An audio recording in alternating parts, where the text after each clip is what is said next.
Well, I remember the story that, and I grew up. I used to go to Brooklyn in the '90s. I used to hang at Hmm. Decker Park, and the Persicos have the beautiful mansions over there on near 85th Street.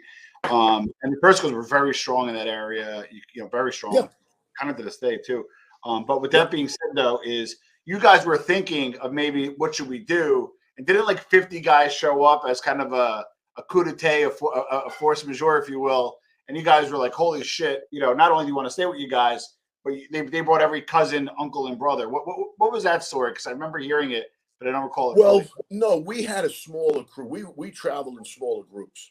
Okay. We definitely did, and Greg closed that circle almost daily. Okay. Okay, because he said as this war goes on, treachery is going to win it. Somebody is on our own side is going to stab us in the back. Good point. Okay, they take us out, the war's over. So he got to the point where he would be with nobody except me and Jimmy. That's it. He didn't want anybody else around when we were looking for people, when we were traveling around taking care of business. And we had our routine, we had our guns, and we had our mirrors set up, and we were always on the alert and looking. So, we were very, very, what's the word? Offensive. We don't want to just be sitting back and getting shot at. Yeah. So we were very offensive. If they showed up somewhere, they were going to get shot at or get shot, so that was our strategy, just every day to be out there looking for them.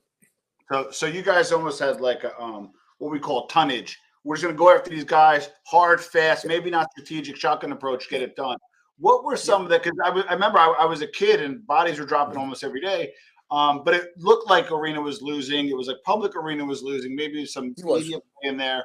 What were some of the tactical mistakes the Arena side made that gave you guys the advantage? Well, first of all, they had more good fellas, but they were money guys. Well, I was going to say, yeah. They weren't all shooters. We had Yeah. 30 guys. Everybody was a shooter around Persico and Greg, and so we outnumbered them as far as that. And being less guys was harder to find. They had so many, and early on, Vic was brazen, and he told his guys to stay out at the clubs. Don't you close your clubs, and that was a terrible mistake because he wasn't at his club. He was in hiding, but he was telling them to go out. Yeah. And they were, we were able to find different places. And don't forget, Greg had his information coming in. We found out where a lot of the enemies were, their businesses, what time they went. So, we were able to, find guys and look like we were all over the place because we had information. Yeah. And it was kind of the gangsters versus the Racketeers. Now, but here's the thing. You mentioned earlier that the thought was, even back then, that Gotti was behind, or the Gambinos were supporting Arena. Now, once they went to war, what did that support look like? Was it guns? Was it guys? Or was it bullshit? When it went to war, it was like, can't get involved. For the most part, the other families, it was bullshit. Everybody said the first guy to shoot is wrong. Vic shot us first, and nobody got involved. Oh, we're all neutral. So, and Greg said it, let them mind their business. This is our problem. I remember that. And that's the attitude we took. John was definitely behind them. It went as far as later on in the war. There was some beefs we had with them where we pulled up with like maybe 7 guys, and they literally had 100 guys lining the social club. Wow. We pulled up, got out of the car, went and discussed the business and left. And I remember saying to myself, if it was the other way around, they'd never leave the club. So Greg, put us in some precarious positions. But then a few weeks later, it was the other way around where they came to see us for a beef, and there was 4 of us there, and they drove off because Greg was one of them. They didn't want to sit with him.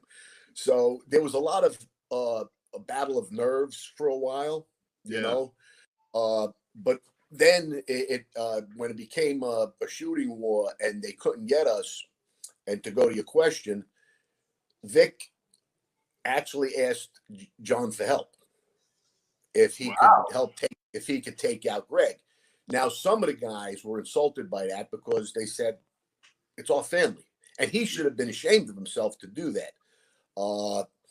And it's funny, we found out because a lot of guys in the Gambino family liked us and they respected what we were doing and they knew we were right.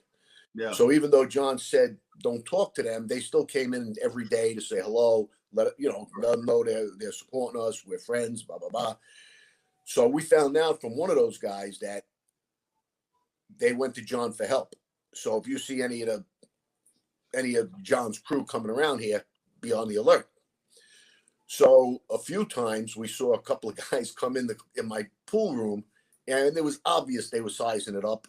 Now a lot of times there was kids in there and ladies shooting pool or whatever, so they'd have to be careful about how to do that. So, but I remember like this day, two of them came in, and they were like looking around, making like they wanted to open a pool room of their own. We had